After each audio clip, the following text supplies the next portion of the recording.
Hey, what's up, everybody? Video 44 coming at you with another video. All right, so I figured I'd turn on the camera, say hello to everybody. It's media day, so I'm trying to get through all of the media conversations. I've listened to Bron, I've listened to Coach Ham, listened to a little bit of just about most of the main folks, AD as well, Russell Westbrook, um, and I've gotten halfway through it. Figured I'd turn on the camera right now and just kind of give you a taste of what I'm thinking about. Um, what stood out for me since the last person I heard from was Thomas Bryant. I think I'll start there. TB was talking about how stretching the floor was something that he worded in such a way to make it sound as if it's a necessity. He can't. He said it in ways in such a way to say, um, we do the things we need to do, do the things that we have to do, and forego the things we want to do, or something of that nature. In other words, he has to stretch the floor. Maybe he would much rather play in the paint. Maybe he would much rather do other things, but he's going to continue to work on that 3-point shot because it's what the coaches need of him in this climate. And I thought that was telling because it does speak to big men kind of feeling like their games are kind of hampered by the need to shoot the ball, and it takes them away from what it is that ultimately makes them who they ultimately are. But when you're a guy like TB and you can shoot the ball like he does, or is able to, it's not an adjustment. He can really shoot. He's always been able to. So I just thought that was telling. I'm sorry, I'm horrible at quoting people, but if you follow me, that's not news. But nevertheless, that was the first thing that stood out. He's coming back from his knee injury. He said that he had only been out there for 5-on-5 for one single game last season before they threw him out there. I thought that was interesting. The Wizards did that. But he said ultimately his legs got stronger as the season progressed, and he got some good off-season work as well on the injury. So he's excited about getting back in there. And I was happy to see TB return, man. I always thought he had a lot of upside. We got him in the second round. Another one of those guys that our scouts found that was a gem. And I'm super excited about him being a part of our center rotation, and the fact that he can shoot the three. There may be opportunities for him to play in some funny lineups at the 4 spot, especially when we play Minnesota. When Carl Towns is going to be shooting it from at 7 feet for the 4 spot, there may be opportunities depending on how things are going for us to really try to be versatile with our lineup. So I'm curious to see if Darvin Ham would like to try something like that. I know he's used to using Brook Lopez in Milwaukee, so that's going to be interesting to see how he uses the stretch 5. I really like that for us. Um, so yeah, that was the first thing I wanted to say since it was the last thing I saw. Um, Another thing that stood out for me was Russell Westbrook. I just want to say I wish we could normalize asking questions that align with what is actually going on, because what was awkward about all of the press conferences I saw today was the need to ask certain questions even though we know the answer that those questions are not necessarily going to be answerable. um, I think the players have done a better job of being able to get around that and still convey what they want to say. um, but it's difficult when you have a situation where media is asking Russell Westbrook, does he feel like the Lakers want him to be on the team? I don't know, and this is just me saying my opinion, but I think this is kind of why Draymond Green is doing what he's doing. That's the need for new media is that, because to be honest with you, there's no real sports reason for that. That is a let me pluck at your mental health to get you to respond to me in a way that makes the public entertained. I just don't think that it's necessary to do that anymore.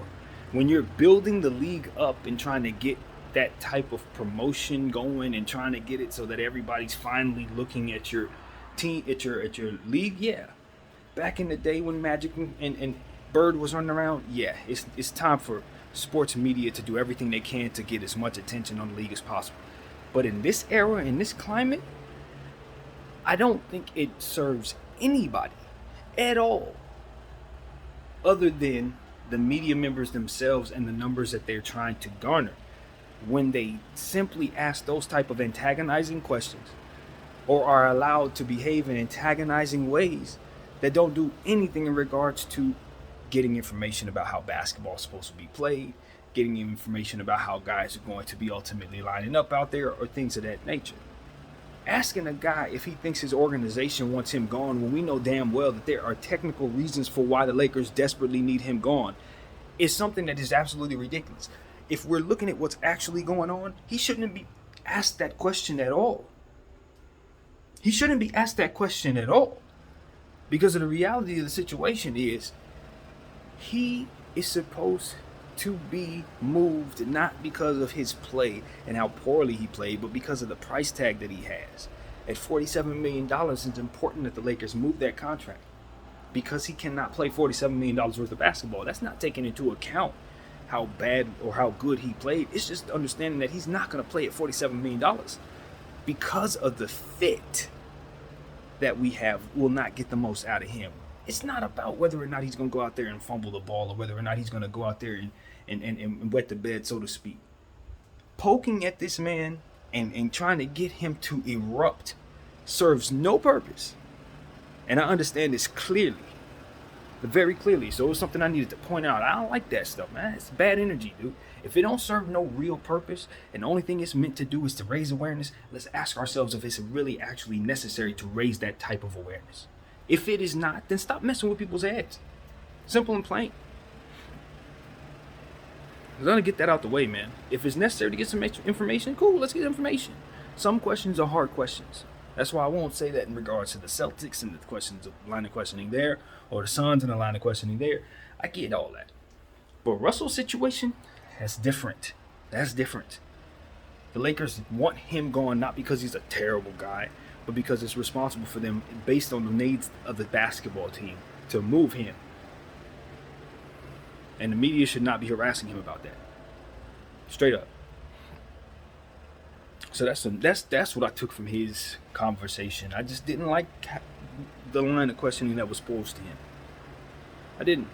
We know his situation's awkward. Why make it more so awkward? I'm not moved by that. All it does is anger me as a consumer, for what it's worth. So anyway, that's what I want to say. From what I understand, to move into better energy, he's looking like he's in positive spirits. Listening to Thomas Bryant, his teammates, they said he's in fantastic shape. So I'm very optimistic that Russell Westbrook is going to be ready to go. And I want to see him get traded, sent to a situation that can quickly buy him out, and then he signed with either the Clippers or the Heat. Those are the two situations that come to mind for me immediately. Those are the situations, man. Or even, dare I say something crazy? Depending on how the first half of this thing goes, come back to us at a much more reasonable price. I don't think he's going to want to do that. I don't think that's what's best for the fit of this team in any way, shape, or form. But if he can't find nowhere else to go, and if it gets between here and China, depending on how the first half of this thing goes, if he gets bought out and can't find nowhere to go, I'm pretty sure he'll probably find himself here. But I don't think that's going to be the case. I'm more than certain that over the next 3 weeks, he's going to make himself at least decent enough of a basketball player to somebody going to want it. They're going to want him. He's not. I just don't see him playing that bad because we're going to have things on the floor that will assure he doesn't look as bad as he did last year. And when he starts struggling that bad, Darvin's going to pull him off the floor before he gets a chance to make too many mistakes to lower his trade value. If we know what we're doing, that's part of our plan. Once he starts mumbling and fumbling, timeout, he comes off the floor. Simple as that. We don't even allow him to stay out there to look as bad as he would. You know what I'm saying? That's how you manage that. So, I think the Lakers are going to do just that, and I think we're going to do just fine because we got more point guards in a little bit. And so, I'm rooting for Russell Westbrook to land on his feet and get into a situation where he could fall back and not have so much attention on him and what he doesn't do right. That's my hope for him. Then he can get back to playing basketball, reinvent who he is, get back to the fundamentals and learning what he is he needs to learn to keep his career going. Because it's going to be a learning thing for him. It's not just about working hard. No, it's just about putting in the effort to learn the things that are not already in his skull. And if he wants to continue his career, that's what's going to be required of him. And I think he knows that at this point. Just like Carmelo Anthony had to go through the process of trying to reinvent his mindset and his game so that he could fit a role-playing game, I think Russell Westbrook's going to have to do the same thing in regards to his floor generalship. if that's even a word. But he's going to have to go back to the drawing board and get better at some things. And I think after what he just went through, he should be determined to do that. I believe that. So, yeah, I hear a different kind of I don't know. This gets kind of tricky because it's almost like I'm speaking to somebody that's mindset that I do not know. But listening to Russell Westbrook, it seems like he's a bit more open to the fact that he didn't really play very well last year, and that maybe some of what took place might have had something to do with him not playing well. Because it seemed to me through his words that it wasn't really something that he was wanting to face. It seemed like him not playing well was something we were supposed to accept, and then the actions of everyone around him was supposed to, it's like, what are y'all coming at me like that for? I think what I'm hearing is a bit more softness to the understanding that maybe this was something that his bad play caused. But everybody seems professional and positive. That's what I could take from that. Moving on from Russell Westbrook's situation, talk about Anthony Davis. I was really excited about what I heard from him because he helped me understand some things that I didn't understand at all. And I just wish that clarity could have came to us sooner. You know what I'm saying? I think that's what it really comes down to. Injuries. There's nothing to be ashamed about. There were more injuries than we knew about, which would have helped us understand why he wasn't shooting as well, because there was a wrist injury he was trying to fight back from. He didn't tell nobody about necessarily, or didn't raise as much light to in regards to. And of course, there were other aspects of his legs that he was trying to come back from as well, that just really, he said he addressed. The good thing that was more or less conveyed was that with the injuries that he had, they were so awkward that the way that he was able to overcome those injuries and kind of not have them be so bad was something that was really positive in regards to his doctor's opinion. He was like, whatever you were doing is good. Keep working on what it is that you're working on, because those things ultimately kept you from getting as injured as you could have been. So, he said that not only did he continue the things that he's been doing, but he's also changed some things as well and ramped it up rather. So that's exciting to me. Looking at him, he looks like his posture is good. He looks like his mind is focused. Congratulations to him. He said he has a new addition to his family, a little boy. That kind of thing can be really, really energy giving. You know what I mean? When you add a new addition to your home like that. So, I think it all worked out. The 2 months that he said that he was not putting, the basketball in his hands after the season, he said he was coming back from injury. That's what it was. The bottom line is he was still trying to let that leg injury heal fully before starting to ramp up the process of working out. So I thought that was absolutely intelligent of him to let it heal, because that's also ultimately what it's about. If you get out there and you're not fully healed, you start the workout progress, you have setbacks, and you don't ever get in shape. The most important thing is for him to learn from the mistakes that he made last season. As a Laker fan, and I can address this to him and every player in the entire spectrum of sports, I think it is so much more important that you heal from your injuries than it is that people understand what it is that your injury is. I think that is so important. And it makes me a hypocrite, because when I speak of Kawhi Leonard, I don't keep that same energy, but that's because he's taken that to a different level from which it's hard for me to kind of wrap my head around. But as it pertains to just whatever, just let it heal. Let it heal, because that's the only real way you're going to be able to get back to your best level. Because if you don't let it heal, you will always have setbacks. Now, it worked out for a couple guys. Kobe Bryant didn't let finger healed, played through it, won a championship. So, you have to make a call for yourself. But you know what you give up when you don't let it heal. There's another great Laker. We've seen it twice. Kobe did it, and now we've seen it with Anthony Davis.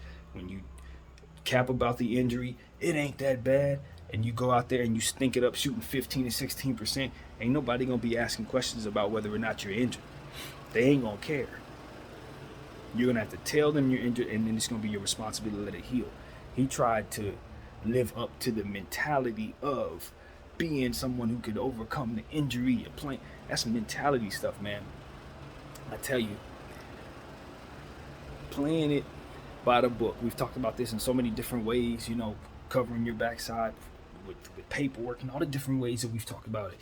But at the end of the day, if you keep what's true, what it is that you do, you'll always stay grounded in what it is that you're trying to accomplish. What does that mean to me? I'm not going to lie about my body. If I'm not 100% healthy, I'm going to get fixed. I'm going to go to the doctor. I'm going to do what I need to do, and I'm going to stay true to that. Listen to the body, and then from there, when I get to a point where the body's 100%, as Anthony Davis did, you heal, you go forward. That's what that means. The opposite of that, capping about it. I'm fine. There's nothing wrong. I could play through this injury. Nobody needs to know about this. If I just hobble on it for a little bit, it'll be fine. No. Or that lying to myself, it don't hurt. I'm just gonna kick through it. No. Or I don't have to go to the doctor because there's nothing wrong with me. In our own personal lives, even if we're not athletes, it's not the way to go. We gotta put our health first. You know what I mean? And don't allow your imagination or your ego or the mental stuff to affect what is actually centered and clear, which is your body needs maintenance. It needs to be rested. It needs whatever it needs. So that's what we want to kind of incorporate into 2022, and we're seeing the parallel of that in a lot of different ways. People acting on emotions, acting on things that are not tangible, not by the book, not by stuff that they can actually see in writing. You know what I mean? And in this case, it would be, I can handle the injury. The wrist ain't that bad. Nah, let it heal, man. Or I don't have to tell nobody about it. Let us know, man. So that's what I want to say. I think that's the best way to go. If as a fan, I want these athletes to be forthcoming with whatever they feel is best for them, to let us know in regards to their health, and take the time necessary to let it heal fully. So that's what I took from that. Happy about Anthony Davis and where he's headed. You know what I mean? I think he's going to get back to that level he said he wanted to get to. Elite, dominant, two-way, both sides of the floor. That was something that he made very clear. He wants to get back to being dominant on both sides of the floor. In my mind, that starts with speed for him. Of course, that's conditioning, all of that stuff that comes with that, nutrition. But overall, I just felt like he was too heavy. I felt like his legs didn't move fast enough. He wasn't flexible enough in that way. I think he's been working on that. And I'm excited to see him out there moving faster. Once that happens, boom, he's off and running. That's somebody who's going to make us a very, very dangerous defensive team, along with the additions that we already have, which is something he mentioned. Those young guys are going to be fueling him, and he's going to be fueling them. Now that he has a guy like Patrick Beverley on the team, there's not going to be any room for slacking at all. There's not going to be any room for not carrying anyone's weight. Everyone must carry their weight when you have the type of personalities that are now put on this team with Darvin Ham and Patrick Beverley. Accountability is something that is going to be demanded. And so I like the attitude. I think guys are excited about feeding off of one another. So that's something to point out. Russell Westbrook and Patrick Beverley, it's been reported that they're working out in the mornings, spending a lot of time together trying to strengthen the chemistry and ultimately grow. So I like what I'm hearing there.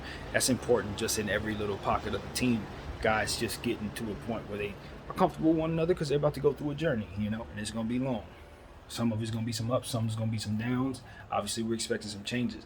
But I think if guys remain on the same page, working for one another, regardless of what the overall plan would be for the organization, I think everybody will be happy with their experience with this team. And I think that's what Russell Westbrook was alluding to. Sometimes not everybody wants you on your job. Not everybody in your organization will want you there. But if you remain professional and you do what it is you're supposed to do, you can make the most of your situation and end on it amicably, I guess. And that's basically what I got from what he was saying. He knows it's move on time. It's not a secret, but at the same time, everybody's trying to keep a good, positive attitude. These are tough circumstances, but the goal is simple: compete. And if we do that, everything else will take care of itself. So that's what Russell Westbrook said, and I definitely agree with that. And of course, I want to talk about LeBron James. And the thing about LeBron James's conversation was, I gotta shoot the LA media some bail, just like I got on that case, for some of the line of questioning that went to Russell Westbrook.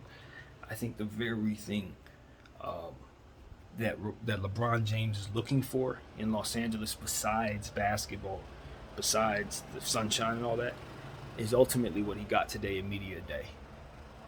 To sit down with the crew, Ali and Big Game James and I believe his name is Jeter, or I never get his name right, Skeeter. I can't get it's his nickname, but we love him here, man. But that's the point. Those guys and that team, they sat down with Bron, and it was some of the most happy energy I'd ever seen of LeBron James. And I'm talking about in any setting. When I say any setting, that was about as happy and as bright as he's allowed himself to feel in a setting that I've seen on TV. That represents the team. You know what I'm saying? Now, obviously, when he's doing his own thing in the barbershop, that's a different vibe. Of course, he's home there. But what I'm talking about, like with the media, when you're in a setting where you're talking to your local media, when you're in a setting where you're talking to the podium, I think a lot of different places, guys, it depends on what they're dealing with. The energy may not be very pleasant. It may not be very vibrant. It may not be very happy to see you, depending on what it is, personalities.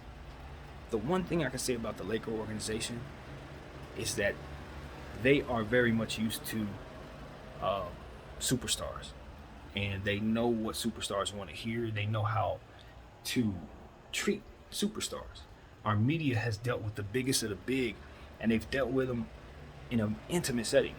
A guy like Kobe Bryant has let guys know in the media, just what it is that they can and cannot do as it pertains to respecting him. And when 20 years of that, you kind of understand what a superstar wants and what he doesn't want. And I think that's ultimately what LeBron James was looking for when he came to LA. It's just somewhere he could just be himself, let his hair down, so to speak, and not have to feel such tense energy that comes from certain natural media environments around the country. You know what I mean?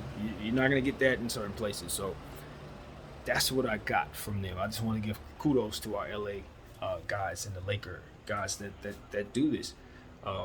They make the players feel comfortable. And I knew LeBron when he first got here 5 years ago. First media day, he was tense. He didn't know what to expect. He was expecting a lot of anything other than positive energy, right? And I was like, you know what? A couple years from now, he's going to come in and he's going to understand what to expect from these people, and he's going to have a totally different approach. And sure enough, 5 years later, this is exactly what I was expecting to see. He loves it. He said it himself. He was like, it's the one thing that he loves about media day is coming into the Laker media day. Maybe not some of the other aspects of media day, but when he gets a chance to sit down with that podium, it just makes his day. So I felt like that was something that was a fun watch. You know what I mean? To see LeBron just laugh with those guys and just see them bounce off of him. You know what I mean? They didn't hit him with no crazy heavy questions. They didn't ask him anything that would make him feel uncomfortable. They talked about his kids and just made him feel like he could be himself, I guess. And that's me speaking from what I saw. So I thought he fed into it well. I thought he was charismatic, and I thought he made us feel like we were enjoying what we were seeing. So that was something that really stood out for me. I also want to say that in year 20, man, it's incredible that he still has the desire to be elite. And what was encouraging to me was his point of view as it pertains to being patient with this season. I think everybody going into this season understands that us winning a championship is an uphill battle. I think people have a healthy respect for the journey that's ahead and the difficulty that it's going to provide us. And that's really what I saw there. It's not that guys are just demanding that we win a championship. A guy like LeBron could say, this year 20, if we ain't win a championship, I don't feel right. That's all I'm here for. That's it. No, he was basically essentially saying, we're going to work our progressions. We understand we have some young guys, and we're not going to put no pressure on them to win a championship like that. We're just going to work our progressions, see how far we can get. And from there, you know, it's understood we're winning a championship is what our goal is, but we also understand that we don't, you know, we don't have everything that we need. He didn't say this is me saying that, but we don't have everything that we need yet. We're fairly optimistic we can get it, but we also understand that the field is crazy great, and even if we get it, there's no guarantee that we win a championship. I think the most important thing, though, that we know is that we got a bunch of young players that we like here. We got a core that is already won, and we have the ability to get better quickly based on the fact that if nothing else, Russell Westbrook will be coming off the books at the end of the season, which will give us a max contract and a half to throw at somebody else or a bunch of players or whatever to get ourselves to where we want to be. So the optimism and the understanding that it's difficult to move in this climate, the understanding that LA is a good, desirable place still. And, you know, we have the role to allow him to be his best, to lead a championship team to the highest level. The role is here. You know, he's still that man, and he's going to be able to showcase that here.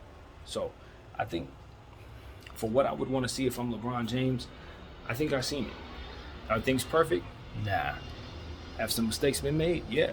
And I think it's a good thing mistakes have been made because now people have learned.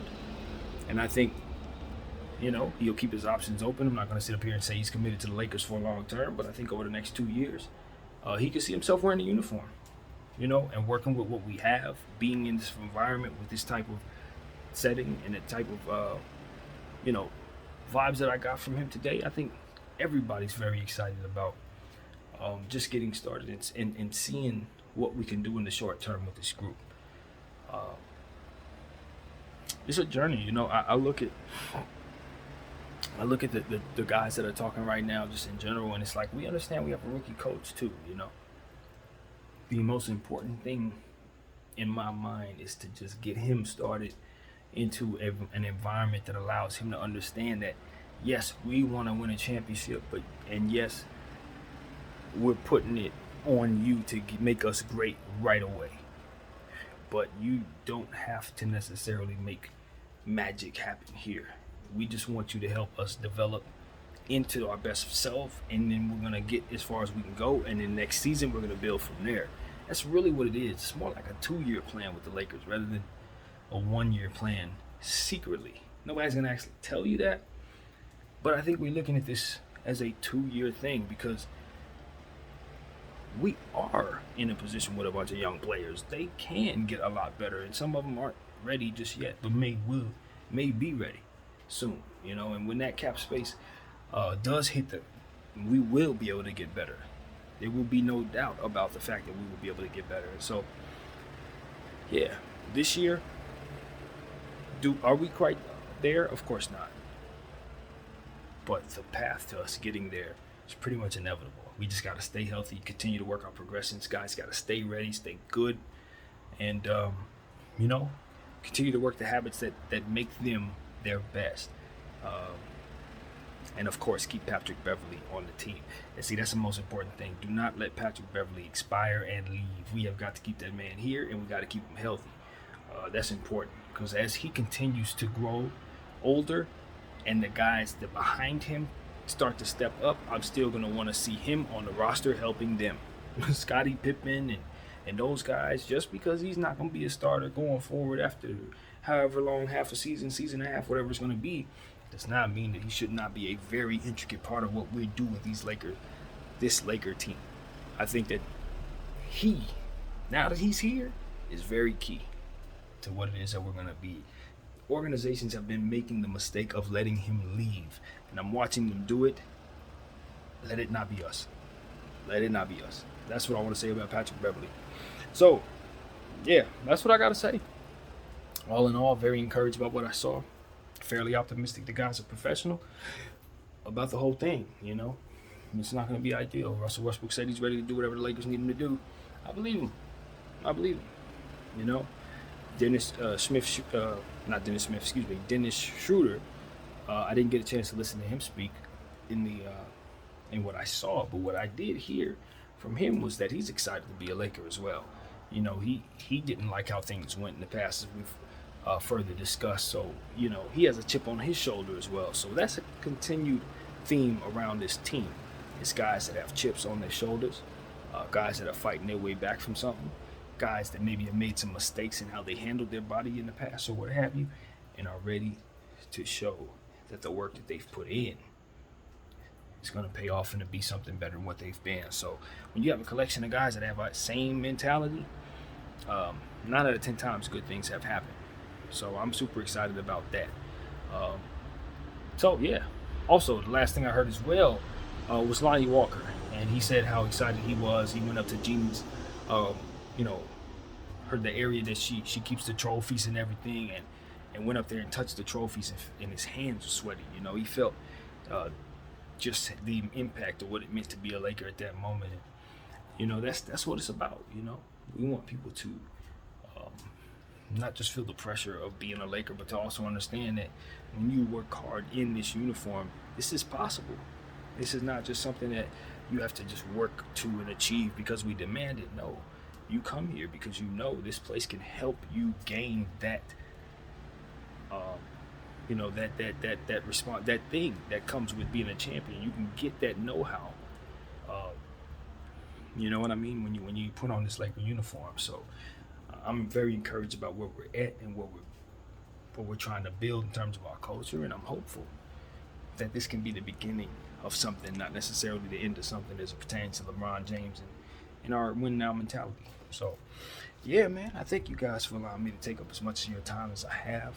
There's still so much to learn about this day's Laker press conference thingy, whatever you call it, the whole press day. But what I can say is, from what I did gather, this is a team that's ready with good energy, and they're positive, man. They're ready to work through what's in front of them, and I don't think anybody's ready to fight about anything, to be honest with you. I think guys very much understand that the changes will be made, but they also understand that for the time being, there's no definite time on when that's going to happen. So for the time being, there's a very small chance that they could finish the season together. And if that's the case, they need to be able to find ways of making this thing work. And so I think guys are optimistic that's not going to happen. But if it does, I'm optimistic that they're going to get the most out of themselves and each other. So that's what I got to say, man. Fair energy, We'll be happy when we get this team complete. I'm not going to lie. But until then, we'll watch what our guys put together down there. And, shooting. just hopefully we can manage our shooting woes. If we can do that, I think we'll put together a couple of victories and maybe raise the value of our guys. So that's pretty much what I got to say, man. BDF 44, I thank you all for rocking